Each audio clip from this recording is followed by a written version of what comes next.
everyone. Oh man, I am stressed today, you guys. Oh, I'm so stressed today. I am so stressed today. Tomorrow is my highly anticipated mediation for my divorce. It's been a long time coming. I've been separated for over 5 months now, I believe, and we're finally getting to mediation. I'm super stressed. I really haven't done anything today, but I decided I'm going to answer the Q&A that y'all submitted a whole bunch of questions on Instagram, and I'm just gonna go through and answer them in my anxiety-riddled state right now. This maybe isn't the best state to be in answering a whole bunch of questions, but it's the state I'm in right now, and I wanna do something today. I haven't posted a YouTube video in a while, and I just want to give an update on how everything's going. Let's hear a quick word from our generous sponsors, then back to the video. I got pre-portioned easy meals from Factor, and they happen to be the sponsor of today's video. Factor offers meat, seafood, and veggie-based dishes and preferences that include keto and calorie smart. Every Factor meal is cooked from scratch by real chefs using the freshest ingredients. Then your order is delivered fresh to your door, never frozen along the way. There's no meal prep, no grocery shopping, but I still get my lunch ready in minutes. And it tastes good, which is extra motivation for me to take the few minutes to make the food. Might have food in my teeth. I did in fact have food in my teeth, so get started with Factor for up to 50% off your first box by clicking the link in the description below or using my code ZIMMY50, that's ZIMMY50. Now back to the video. Overall, I'm alive.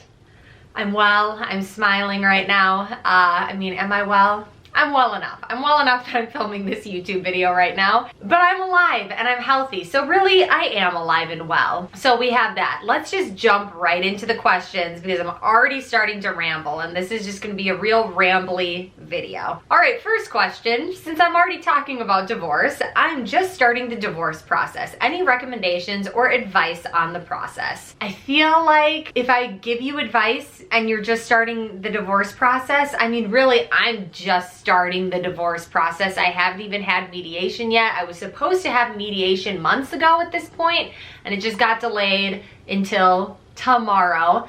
So I really don't have much advice. If I gave you advice, it'd be like the blind leading the blind, and I don't want to lead anyone astray. I already feel like I'm quite astray on my path, but I think my number one advice is either you, or if you're hopefully amicable with your ex the way I am, someone just needs to file. Someone just needs to get the filing process started, file for divorce, because we filed a long time ago, 5 months ago at this point, and we haven't even gotten to our mediation. So don't dilly-dally on the filing process, get it filed, because it could take months for you to even get to the starting point, which is basically mediation. And that's all the advice I have, because again, I haven't even gotten to mediation yet, so I don't even know what else there is to happen in a divorce, because this is the first divorce I'm ever getting. I'm not like an old vet. I haven't gotten millions of divorces before. I am still learning how the process goes, so that is where I am at. Oh, next question. How was your Arizona trip? Thank you for asking. My Arizona trip was amazing. It was exactly what I needed. First off, I got to celebrate and support my sweet cousin Megan. She's getting married. It was her bachelorette party trip, and she's like me. She's not a super wild gal, so it's not like we went to Vegas and went to all these clubs and did crazy stuff. No, we went to Scottsdale, Arizona, rented a beautiful Airbnb, and she had the schedules and the days planned to a perfect T. I took some video, actually, mini vlog, roll mini vlog right now of my Arizona trip. Look at this. All right, this is definitely the master. This will be the bride's room. Then I'm the first one here. No one else is here. I get to just check it out first solo. We got the living room, bathroom. Hi, let's see what's up here. We got a little bedroom here. Oh, look at, are those full beds or queen beds? I think they're queen beds. There's 4 queen beds in this one room. Oh, there it is, another 1 bedroom. So we're at 6 queen beds, and then the king bed for the master over there. So 7 beds total. There's gonna be a lot of girls here this weekend, so we needed a very large Airbnb. What's down here? Oh, another king bed. So we're at, what, 8 beds now? I want this room for me and my cousin. My cousin Kate and I are the two most elderly women here, and I'm the first one here, so you know what? I'm claiming this room for us to share. I'm just going to assume that my cousin has like so many friends that all know each other from college coming. I'm assuming they're gonna wanna share that huge room together. This is so pretty. Look at the mountain behind the house. Love it. I think my cousin Megan feels bad for me that I'm the one person like going through a divorce on her bachelorette weekend, because she insisted. I mean, I insisted that she stay in this room, but she insisted I stay in this room. We fought about it. I wasn't gonna fight with her anymore on her bachelorette weekend. She wants me to stay in this room with my cousin Kate. So I guess we'll accept the offer, the very gracious offer, because she should 1000% get the master suite. But I didn't show everything in the master suite. Look at this shower. Look at all those shower heads. Definitely some freaky shit went down in here. I don't know. When I shower, I just will try not to think about that. Overall, the weekend was so fun. There were planned activities every day. We went on a beautiful hike. We went to some very bougie, nice dinners, much bougier than I'm used to for dinners, but it was very fun. This restaurant here had this wonderful dessert bar where we got ice cream, and there were all the different toppings in this tower where you could do up your ice cream however you wanted. We ate so much food. By the end, Christina and I were in a food coma. Then we did yoga by the pool one day, which was so relaxing, and the yoga instructor provided fresh squeezed juices. We celebrated Megan with gifts and then celebrated even more with more food. There was so much food the whole weekend, and also just hanging out and having fun. I don't even remember what I filmed from the Arizona trip, so I hope that mini vlog was entertaining. Let's go to the next question. Take kids out of the equation. Do you regret marrying your high school sweetheart? Like, I can't really take kids out of the equation, right? Because I do have children. So would I recommend other people marry their high school sweetheart if I didn't know anything about their situation and I was just gonna make a blanket statement on if it's a good idea or not? It's probably not a good idea statistically to marry your high school boyfriend or girlfriend, but I'm not gonna knock it because I do have 3 beautiful children that I love very much, and I absolutely do not regret them in any capacity. And so in that sense, I don't regret marrying my high school sweetheart. And also, I have friends that married their high school sweetheart who have amazing marriages, and so I don't want to disparage their marriages, I guess. Just because mine didn't work out does not mean that all high school sweetheart relationships aren't great. I can only speak for myself, and obviously I'm getting a divorce, so it wasn't amazing, but I don't regret it because I do have 3 beautiful kids. I can't take them out of the equation, and I would not want them out of the equation. All right, I'm gonna just try to like speed around to answer these. I'm going to try to not be too lengthy in my answers because there were a lot of questions that were asked. I already know I'm not gonna get to all of them, but I'm gonna try to get to as many as I can. How are you adjusting to not having your kids full time? Oh, it's an adjustment. It's not easy. That is by far the worst thing about getting a divorce, is not having my kids 100% of the time. How am I adjusting? When I don't have my kids, I definitely treat myself to lots of food.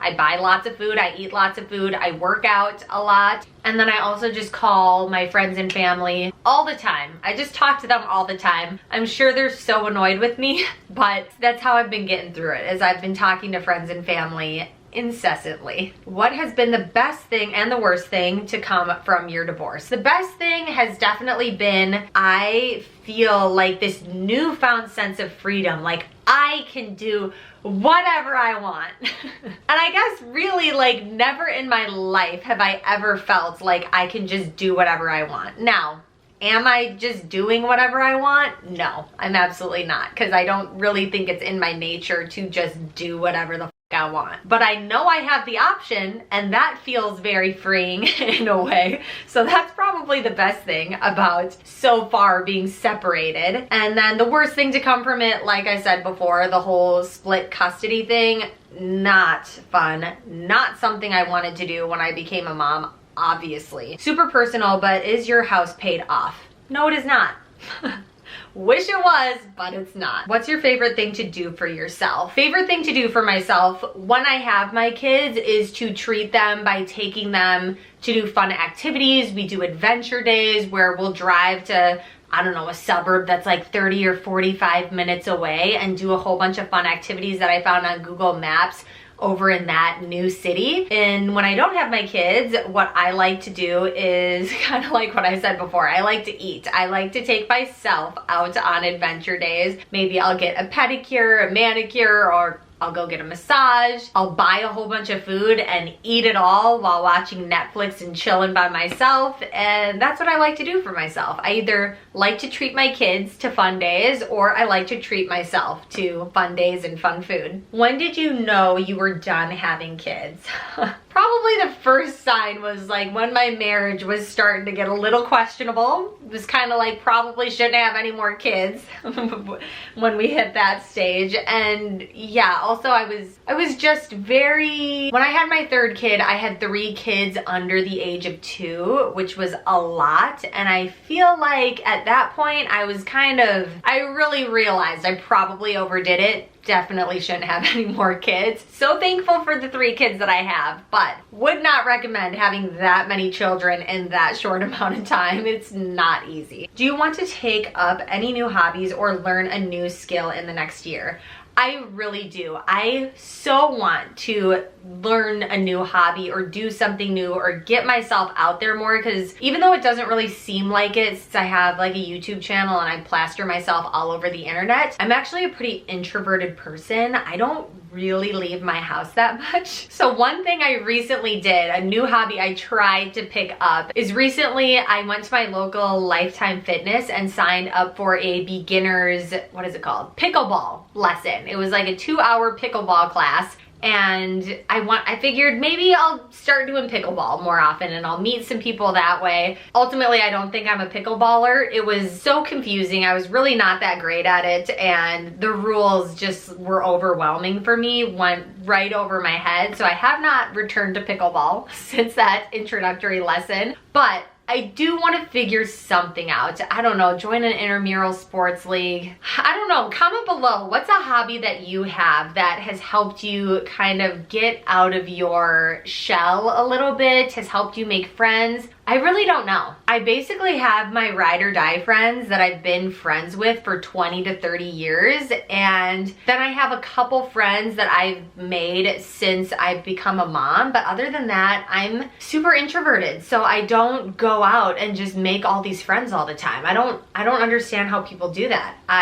I need to force myself though to become more extroverted, because now that I am a single woman living by herself, if I don't leave my house and my kids are with their dad, I truly am just by myself all day, every day, and I don't think that's healthy. So yeah, comment below. What are some good hobbies that a single female can do to just meet other people, grow as a person, and just not be a pile who sits at her house all the time watching TV? Next question, what's your hair? Oopsies. Next question, what's your hair? Oh, fuck. Phone, shut up. What's your hair routine? Especially curious about Bondi Boost you use for hair growth. So my hair routine is not very complicated. I wash my hair with either L'Oreal products, Bondi Boost products. I kind of switch up what I use all the time. I like trying out new products, but ride or die cheap products that are really affordable for everyone that you can just get at Target or Walmart is almost always just a L'Oreal shampoo and conditioner. And I shampoo and condition my hair 2 to 3 times a week, not every single day. And after I wash my hair, I spray down my roots with the Bondi Boost Procapil spray. I'll have it linked down below with any other products I mentioned throughout the video, but yeah, I spray my roots with that and it really has helped my hair grow and be so much healthier. I also use a Bondi Boost, I don't even know what it's called.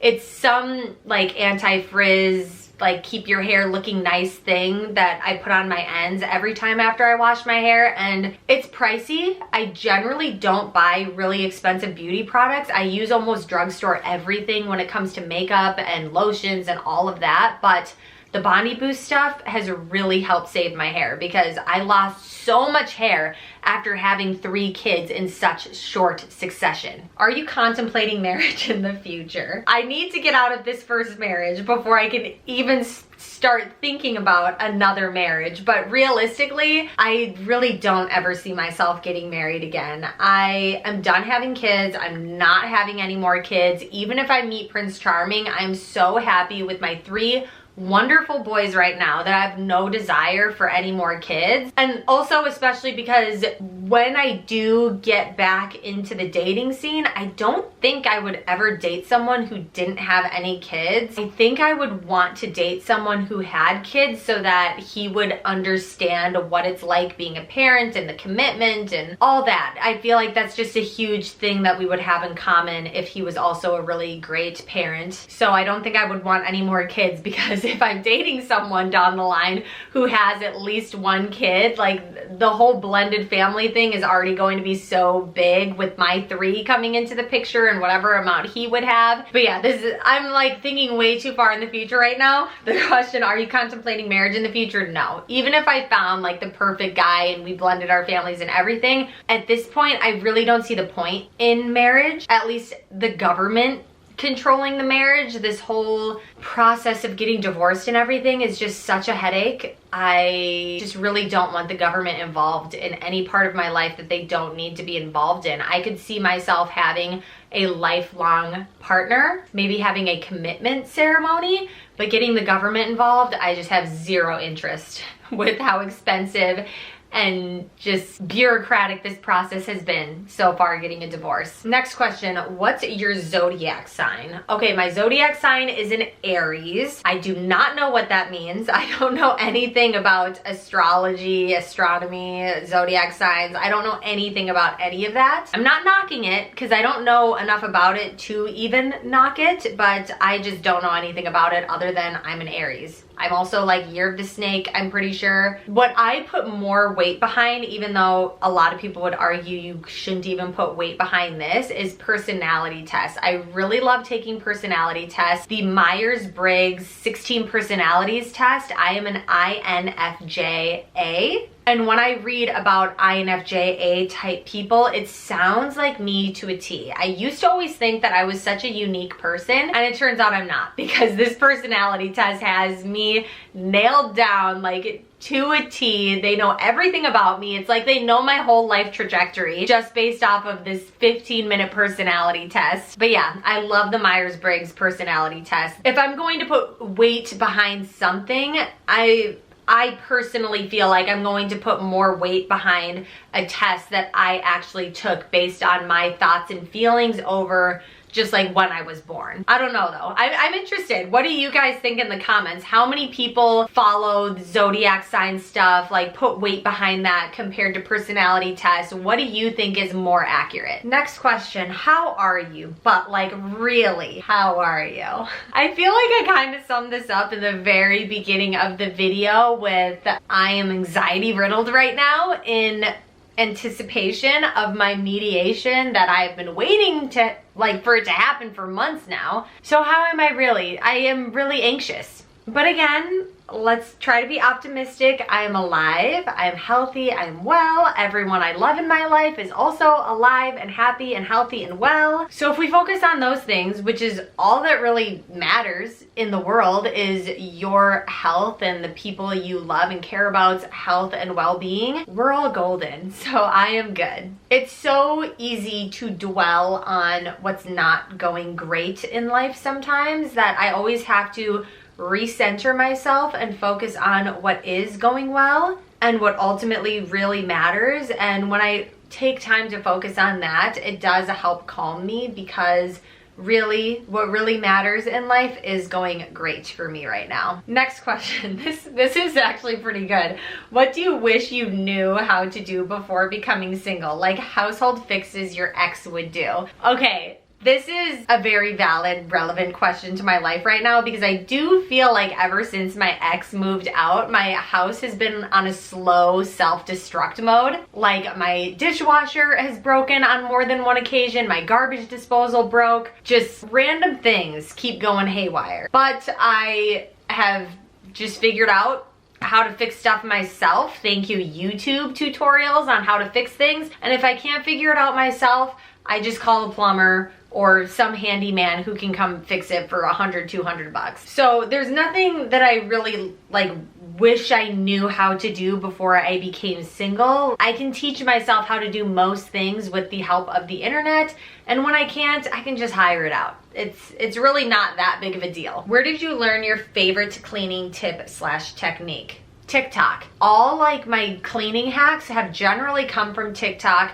My favorite Swiffer mirror cleaning hack, where it's the Swiffer flat mop with a microfiber cloth over it. I originally saw something very similar to that on TikTok. The lady was using actual paper towels, and when I tried the hack with actual paper towels, it didn't work. The paper towels just soaked up the mirror cleaner right away and ended up ripping and smearing on the mirror. And so then I decided to try it with the microfiber cloth and found that it worked amazingly, and I've used it ever since. Do you ever see yourself moving back to the Midwest? Where else would you want to live? I don't see myself ever moving out of Texas in the next 14 years, basically because I am set where I am right now because of the divorce. Because my ex and I want to be amicable co-parents, we need to live right by each other. And right now he only lives 5 minutes away from me. So I mean, we have mediation tomorrow, as I've said for the 1000th time. So I'm sure during mediation, we are going to discuss geographic restrictions. And part of that, I'm sure, is going to be neither of us can just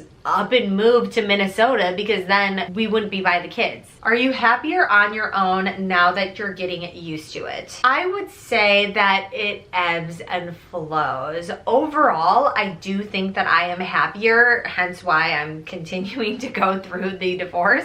If I was not happier, I would not be proceeding at the direction I'm going, but I overall think that I am happier. Again, where I'm not happy is I super miss my kids when I don't have them, but overall I think that the divorce will be better for them in the long run, because my hope is that they see two happy, mentally healthy parents living in separate households that both can someday find happy relationships with other people to model what a good relationship looks like. Yes, it sucks right now. And I'm sure it's hard for them right now. If anyone out there is a child of divorce, I'm sure it was very hard for you for a bit, but my hope is that in the long run, it is the best decision for everyone, especially my kids. Do you have family in Texas? I do not have.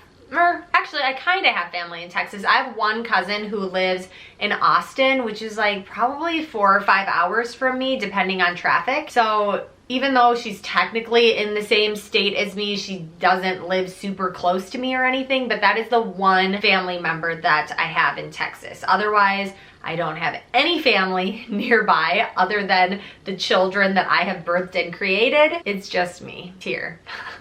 I guess I have to create my own family. That's part of the reason why I need to get out of the house and stop being an introverted recluse. I need to go make friends and create my own family, because as I said before, I'm stuck living here. As long as I have these kids that I'm co-parenting amicably with, I have to stay where I am. And since I don't have any family rushing to move to be near me, I have to go create my own family, which means I need to leave the house. So reminder again, comment below any hobbies or activities you suggest that can also help you make friends. Next question, can you show us how you do your makeup? I am not a beauty guru, you guys. I tried filming a get ready with me type video, because I know those are really trending on TikTok and Instagram Reels, all of that. It's actually very hard to do your makeup, talk, film, like get everything right on the camera all at the same time. It's a talent that I do not possess. I did my darndest and tried to do it in Instagram stories and included links to all the drugstore makeup products that I use and love. So actually, if you go to my Instagram, you go to my story highlights, I created a specific highlight of makeup and it shows me doing the whole routine to the best of my ability with all the links. So if you want to see that, I go to my Instagram for that. Otherwise, I'll have all my drugstore favorites in the description box below. All right, I think that is all the questions I mentally have the ability to answer today. I'm sure by the time I post this, my mediation is already gonna be over and done, but you can send reverse prayers my way, or prayers that things went well and that my mental health and well-being is still good by the time I post this. I'm sure I'll be fine. I'm sure I'll be fine. I'm just an overthinker. I'm overthinking the whole thing. I'm sure it'll be fine. I had to say all that to get my heart rate back down. But I hope you enjoyed this video. If you did, feel free to click on one of the other playlists floating over the screen at this point, and I will see you in the next video. Bye.